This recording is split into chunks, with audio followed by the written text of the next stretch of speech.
Namaskar. In this lecture series on mechanics, today we are going to learn that how we use the Lagrange's equations of motion to find the mechanics of a system of particles.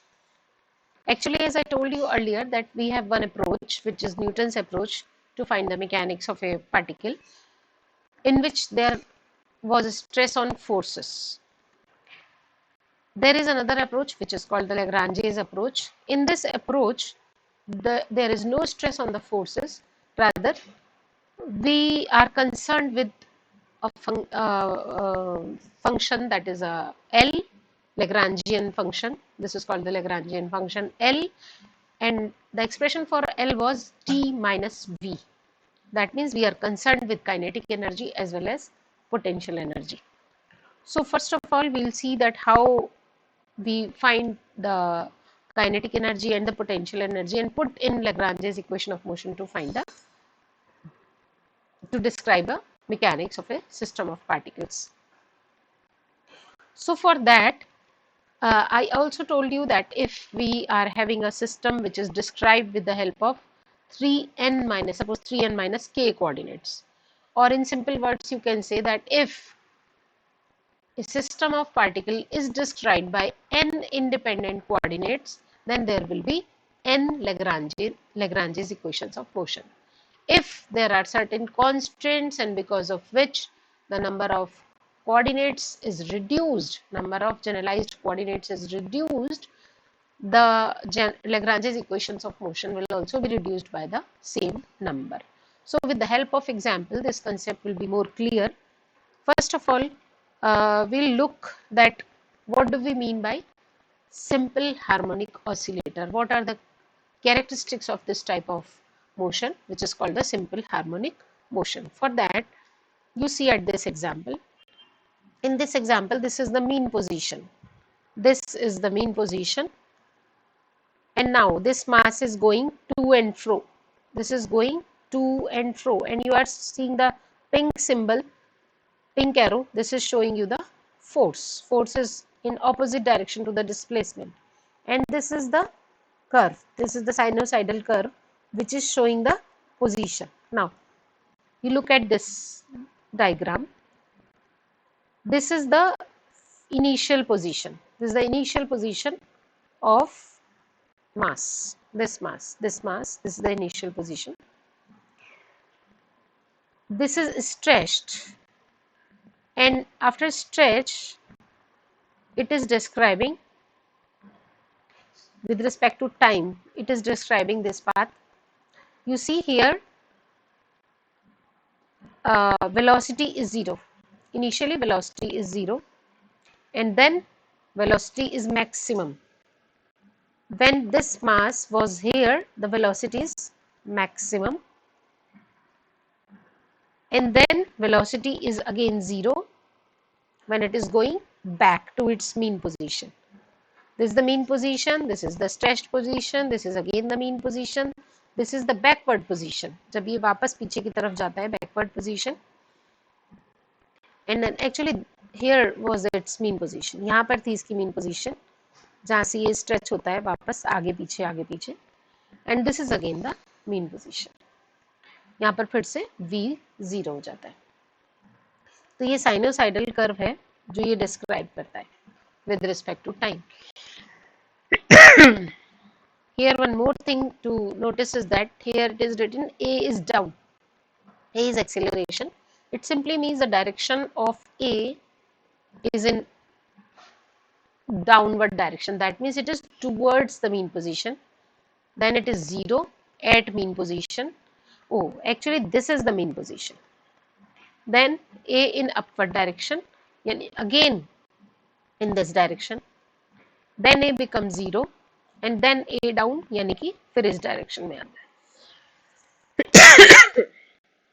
तो जो acceleration है, that is always in the opposite direction to the displacement. One thing. The second thing which you observed in this motion, that it is a to and fro motion, to and fro motion, to and fro. It is repeating the same path, and it is completing the oscillations in a fixed time. So these are certain characteristics.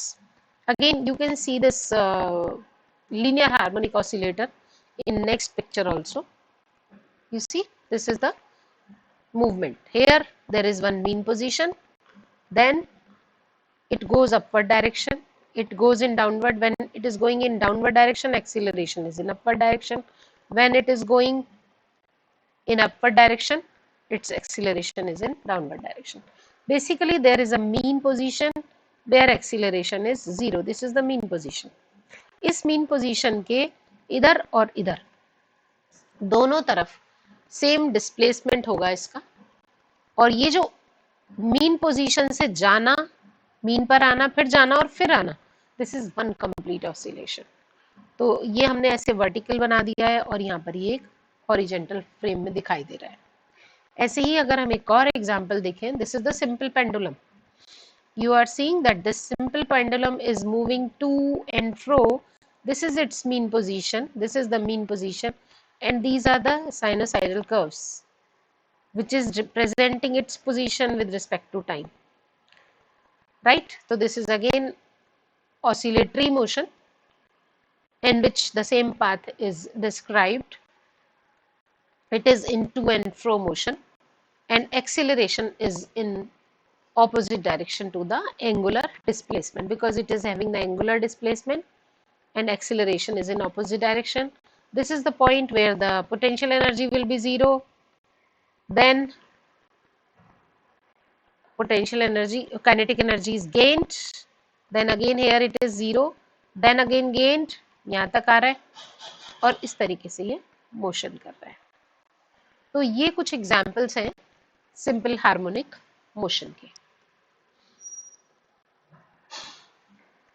यहाँ पर हम simple harmonic motion के लिए अगर कुछ इसकी खास characteristics लिखें या प्रॉपर्टीज लिखें, तो हम ये कह सकते हैं कि इन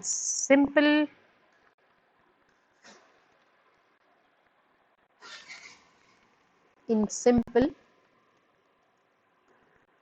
harmonic oscillator,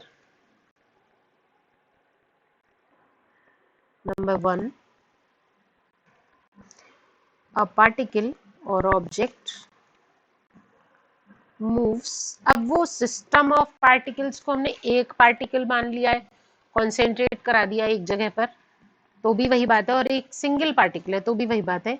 a particle moves to and fro.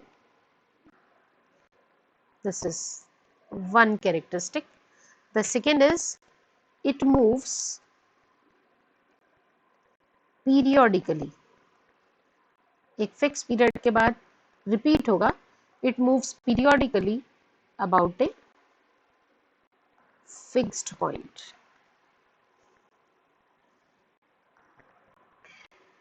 Next characteristic is that moves to and fro about a mean position or equilibrium position. About a mean position or equilibrium position. कोई force नहीं है वहां पे.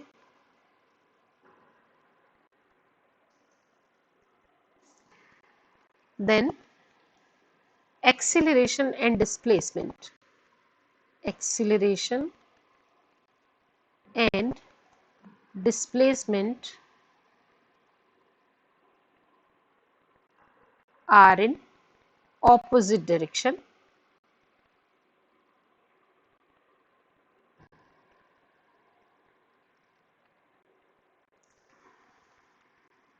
Acceleration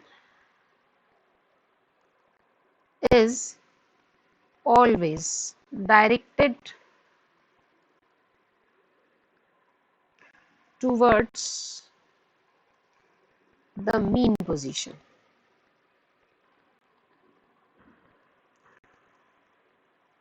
ये अगर mean position है इस article में, आप देखिए अगर ये इसकी मीन पोजीशन है तो एक्सीलरेशन हमेशा इसकी तरफ डायरेक्ट होगा ऐसे करके.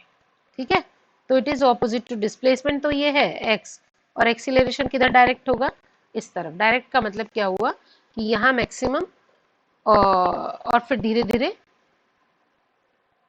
मतलब ये कि यदि डिस्प्लेसमेंट ऐसे हो रहा है तो एक्सीलरेशन का डायरेक्शन नेगेटिव होगा, इस तरफ होगा। डिस्प्लेसमेंट नेगेटिव हो रहा है तो एक्सीलरेशन का डायरेक्शन पॉजिटिव होगा।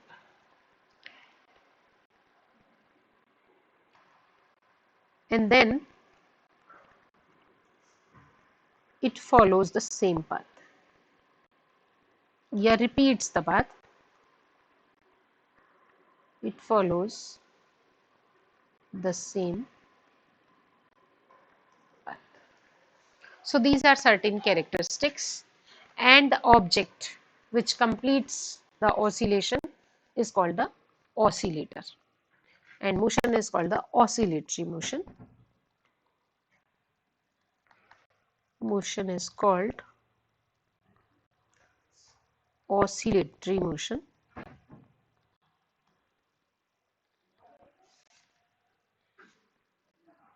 One complete motion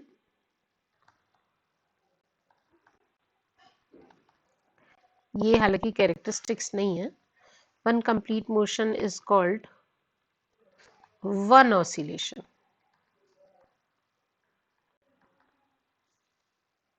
and the object performing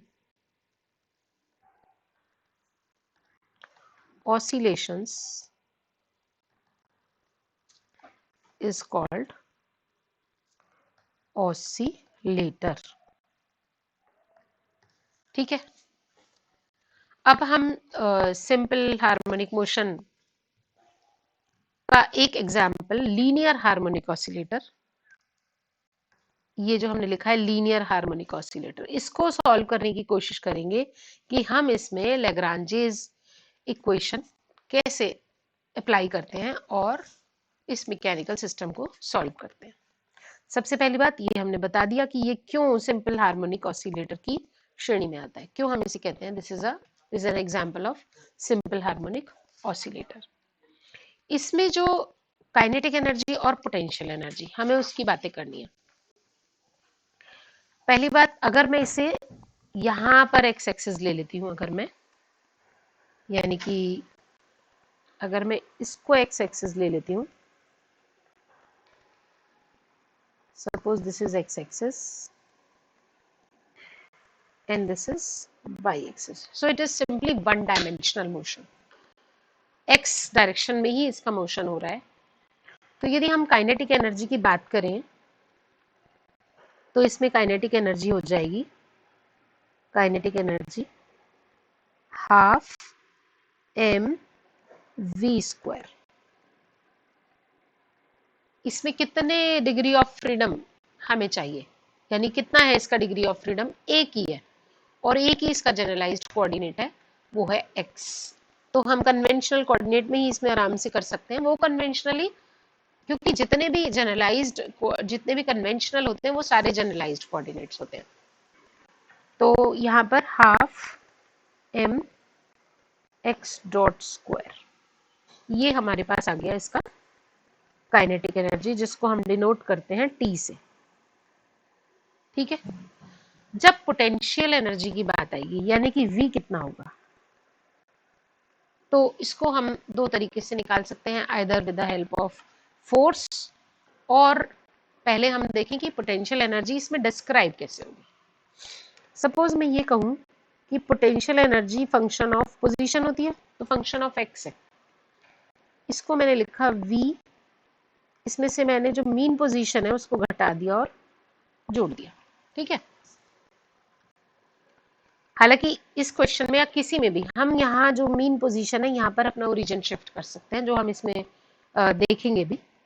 और इसको अब मैंने एक्सपेंड कर दिया, इसको मैंने एक्चुअली ऐसे लिखा v of x not plus x minus x not, और इसको x नॉट के अराउंड एक्सपेंड कर दिया बाय टेलर सीरीज. तो it is vx not plus x minus x naught v dash x naught x minus x naught square double dash x naught factorial 2 plus higher order terms in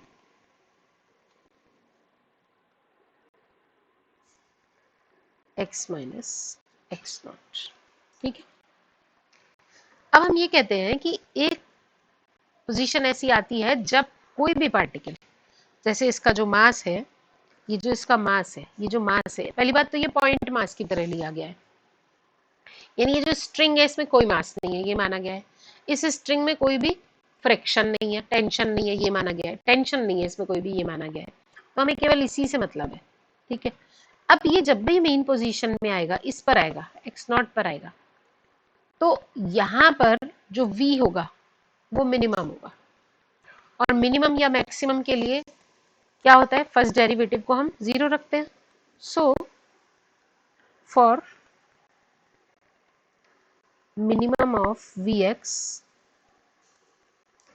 V dash x is 0 at mean position, यानी कि at x is equal to x naught। तो ये तो खत्म हो गया।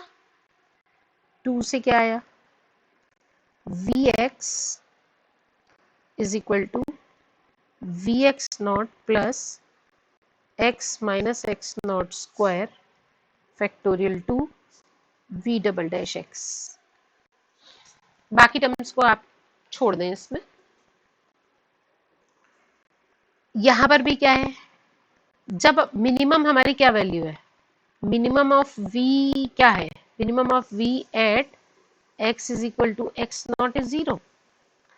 This implies Vx naught is 0। Mean position पर linear harmonic oscillator में जो v है, माने जो आपकी पोटेंशियल एनर्जी है वो 0 हो रही है, काइनेटिक एनर्जी मैक्सिमम हो रही है, तो Vx नॉट 0 हो गया, तो ये भी 0 हो गया। यहां से आया Vx is equal to x minus x naught square upon factorial 2 v double dash x। Suppose मैंने इसको लिखा हाफ के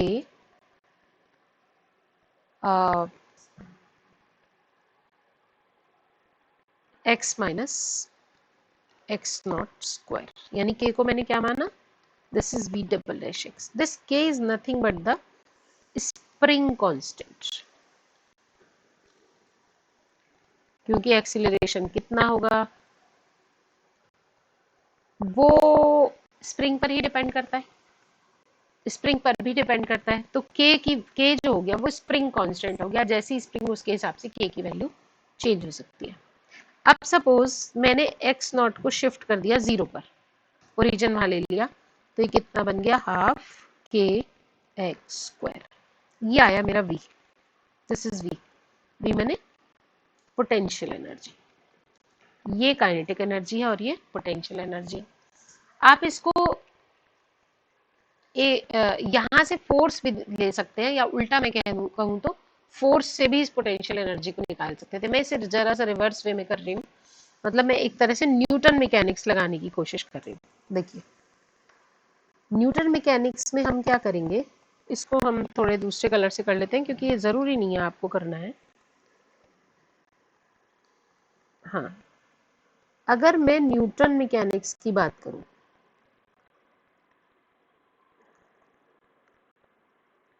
तो मुझे फोर्स चाहिए, और ये फोर्स कितनी होगी, क्योंकि ये जो हम सिस्टम ले रहे हैं ना, ये कंजर्वेटिव सिस्टम है, फ्रिक्शन हमने ली नहीं, स्प्रिंग में टेंशन ली नहीं हमने, ये कंजर्वेटिव सिस्टम है। कंजर्वेटिव है तो फोर्स को हम डिराइव कर सकते हैं with the help of gradient of a scalar point function, जो हम बार बार यूज कर चुके हैं।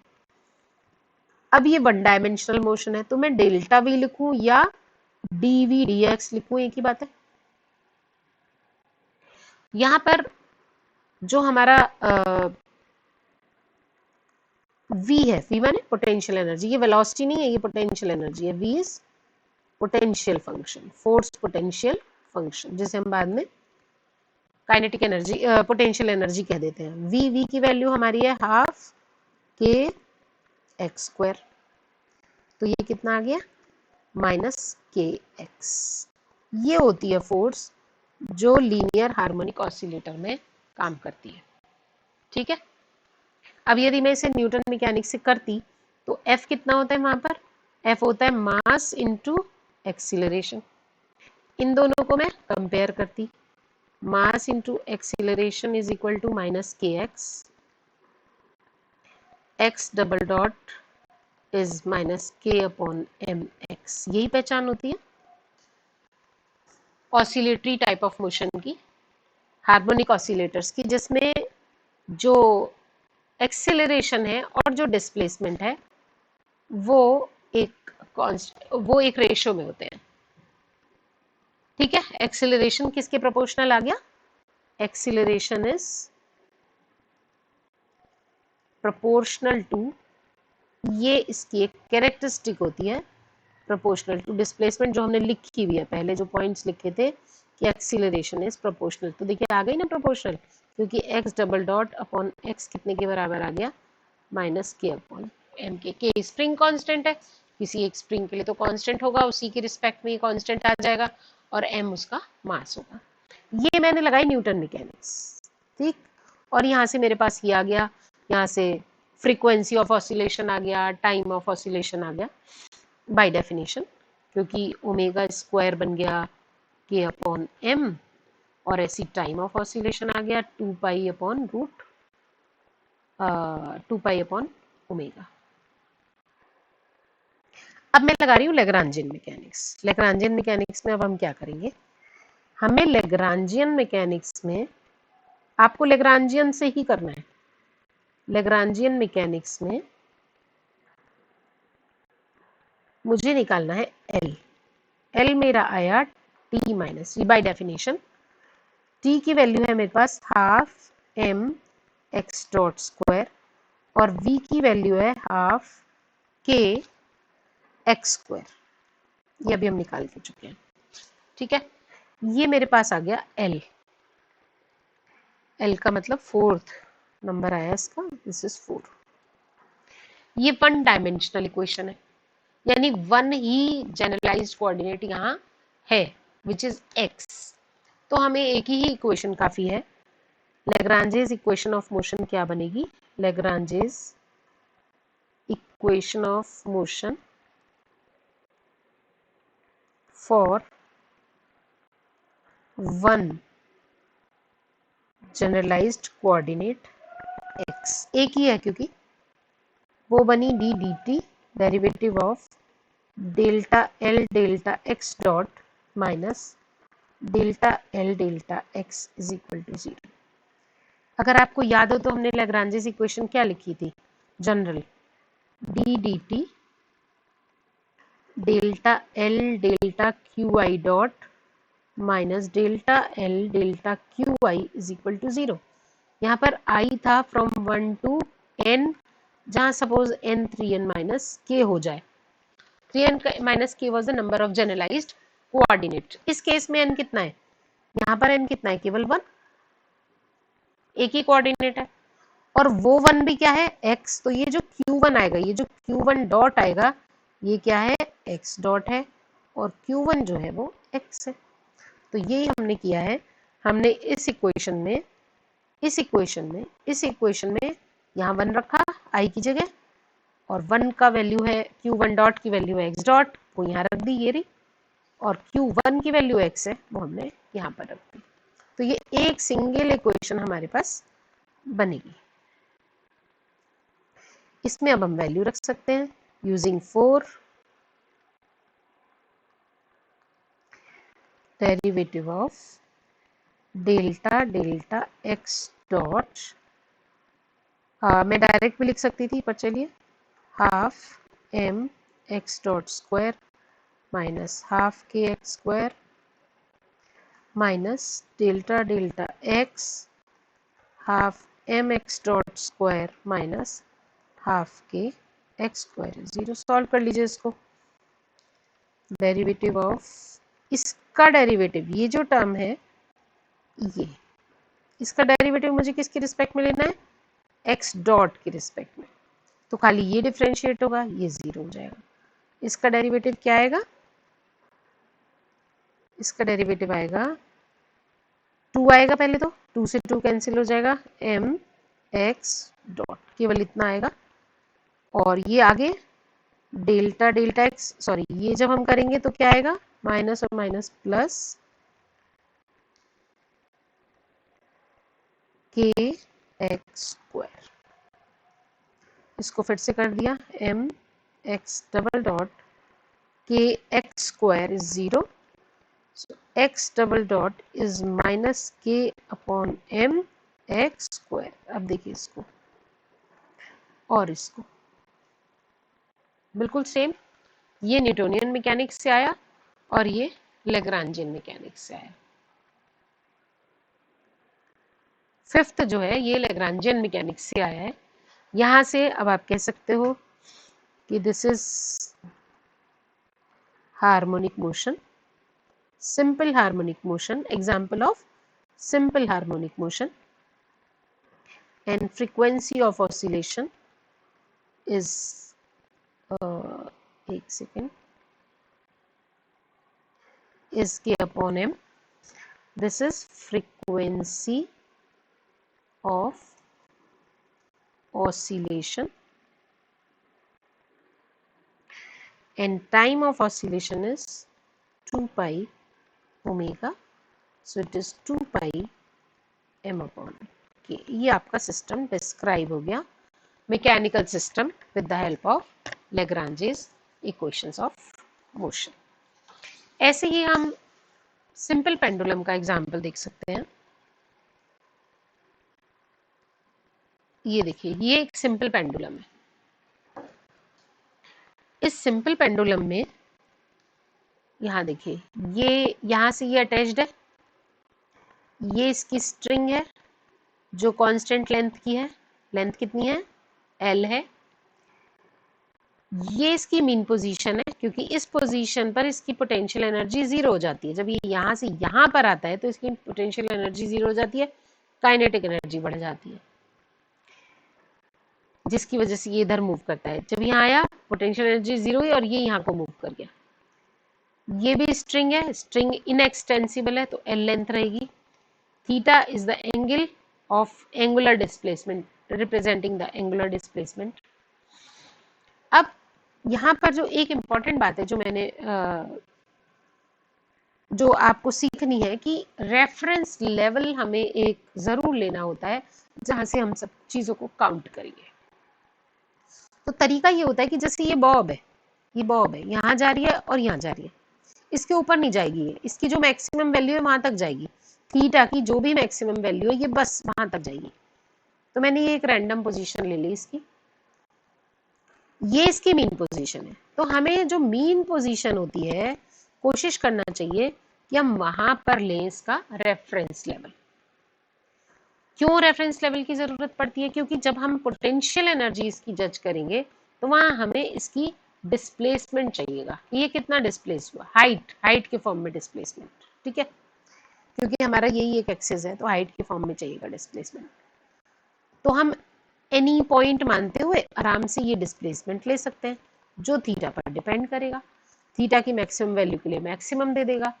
कहने का मतलब ये कि अभी पहले हम इसका कुछ थोड़ी सी कॉन्स्टेंट्स वगैरह लिख लें यदि, तो आप ये देखिए कि हम सिंपल पेंडुलम में हमारे पास एक इक्वेशन होती है X square plus Y square is equal to L square.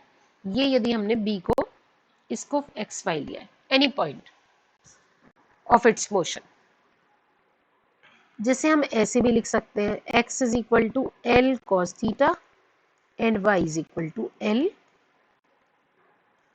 Sign theta, right. इसमें हम ये जो है y यहां मान लिया मैंने, ये y डायरेक्शन नीचे की तरफ पॉजिटिव माना है। आप जरूरी नहीं आप नेगेटिव भी मान सकते हो, उससे भी ठीक आएगा। यहाँ पे हमें देख के पता चल रहा है कि जो जनरलाइज्ड कोऑर्डिनेट है वो एक ही है, थीटा। तो डिग्री ऑफ फ्रीडम इसकी कितनी है? 1। आप हर एक में ये लिखें तो आपको क्लियर हो जाएगा ये। जब इसका डिग्री ऑफ फ्रीडम 1 है और जनरलाइज्ड कोऑर्डिनेट केवल थीटा है तो लैग्रांजेस इक्वेशन ऑफ मोशन भी 1 होगी। इसके इसमें लैग्रांजेस इक्वेशन ऑफ मोशन क्या होगी?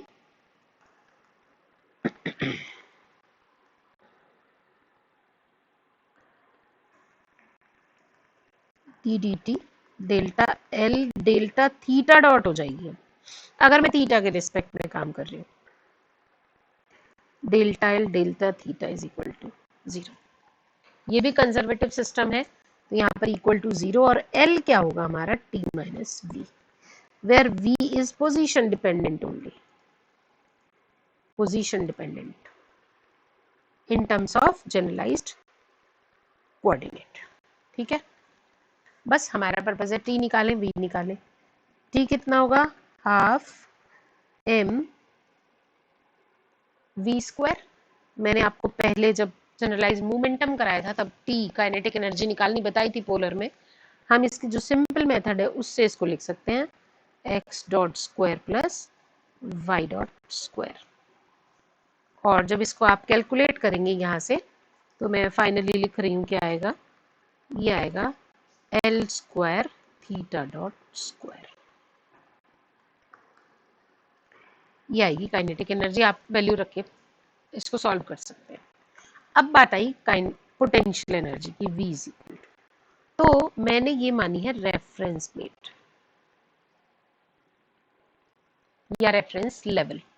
ये अगर रेफरेंस लेवल है और यहाँ कहीं आपका पार्टिकल है एट एनी टाइम t किसी पोजीशन पर है, तो इसकी जो ये दूरी हुई रेफरेंस प्लेट से जो पैरेलल, ये रेफरेंस प्लेट है, रेफरेंस प्लेन है, इससे जो पैरेलल डिस्टेंस है वो ये हुई, ये इसकी डिस्टेंस हुई from the reference plane.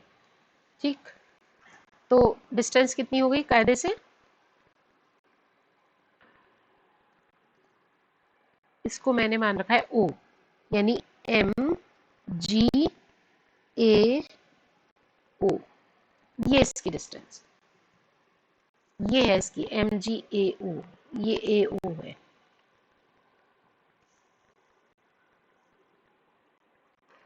This one,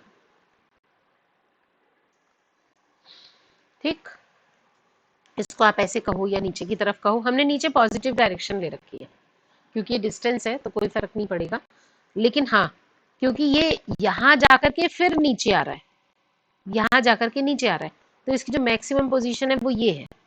ठीक है, तो ए ओ हो गया ये, और पॉजिटिव डायरेक्शन मैंने नीचे की तरफ लिया, नहीं तो मुझे यहाँ नेगेटिव का सिंबल लगाना पड़ता अगर नीचे नेगेटिव डायरेक्शन होती, क्योंकि ये नीचे आता है, पहले ऊपर जाता है और उसके बाद नीचे आता है, इसका मूवमेंट इस तरह से होता है।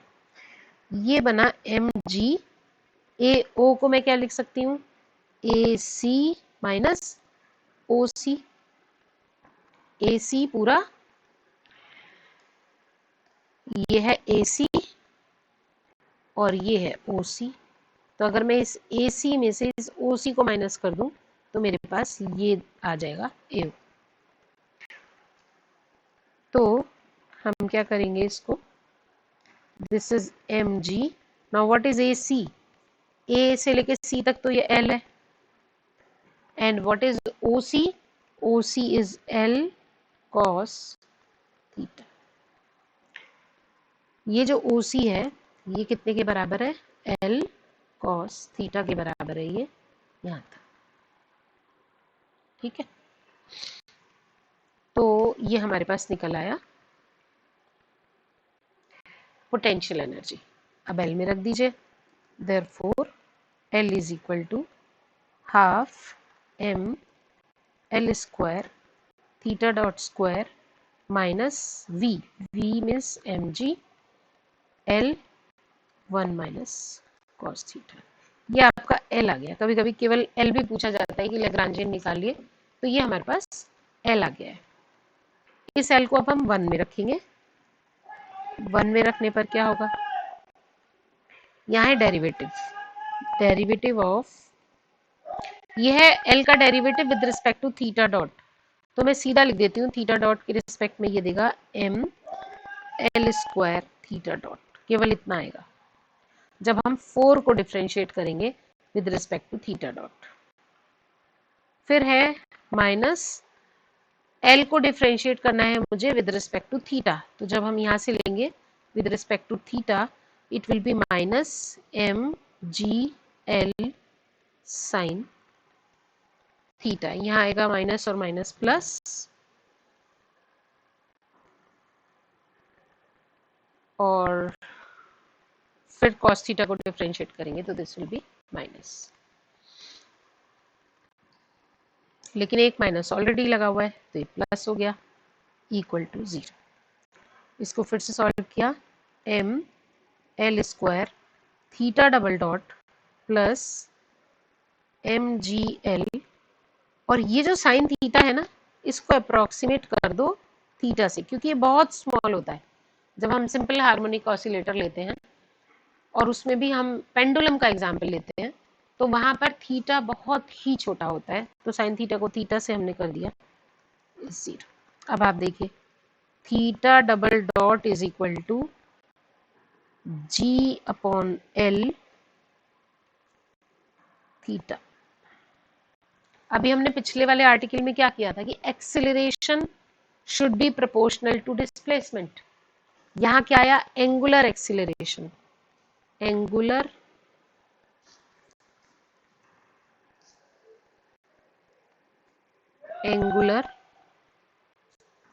acceleration is proportional to